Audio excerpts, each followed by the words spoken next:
Hi there, my name is Sawyer Martini. I'm the current vice chair of AIAAMU, and I'm going to go over how to not lose access to our entity email account. Because if we lose access to our entity account, bad stuff happens. All right, so this should be a short video, and let's get into it. I'll share my screen. Okay, so on the right-hand side, I have the AIAA entity account email. Now, what happens usually every 1 to 2 years is that the entity account gets an email from noreply@miamioh.edu. This email will read something like this: the Miami Entity Account email account that you own is due for annual renewal and review. Entity accounts are used to provide email addresses that are not tied to individual accounts, for instance, ithelp@miamioh.edu. The entity account AIAA will expire on this date at this time. Access to the account will expire in 9 days. So, what we need to do from here is go down to this link, and I will say this right now: make sure you forward this entire email to whoever the current trustee is. Right now, I am considered the trustee of this entity account, but those can be edited by that current trustee whenever a renewal happens.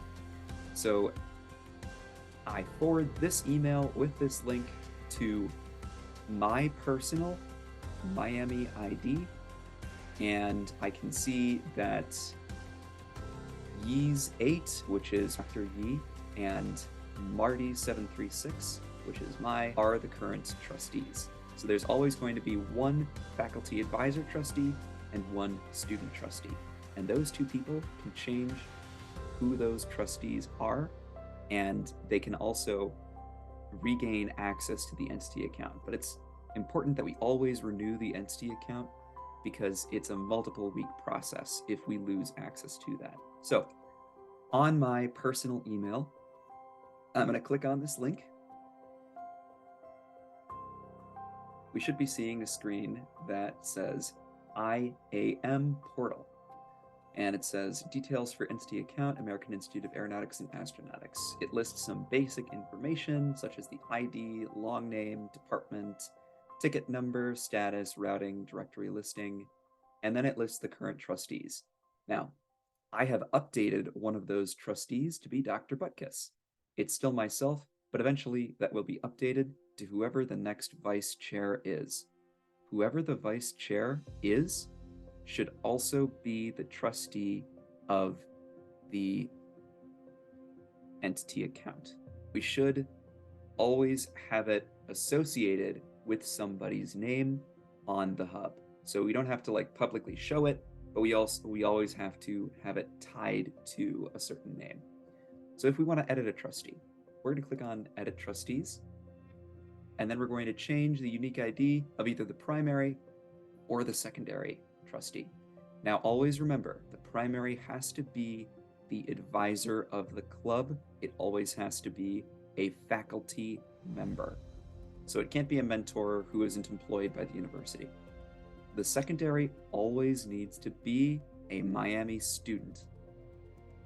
If, for whatever reason, the current trustee leaves, gets transferred, stops going to university, make sure they update this to somebody who is a current student, or else we're going to be in hot water.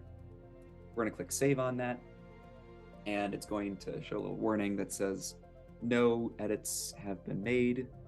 What are you doing? We kind of know that we're not doing anything that we need to do right now, so we're just going to let that save. And it's going to list our component status. We don't really use any of these other than the web directory, which is the hub, and the Google apps, which are our email and Google Calendar and all that. And then we're going to click Renew Entity Account. Once we click that, we're going to let this portal think a little bit. And then it's going to show a message at the top saying the account is renewed successfully. So we don't have to do anything from here. Everything is completed. All right, thanks for watching. Hope you guys continue to do well.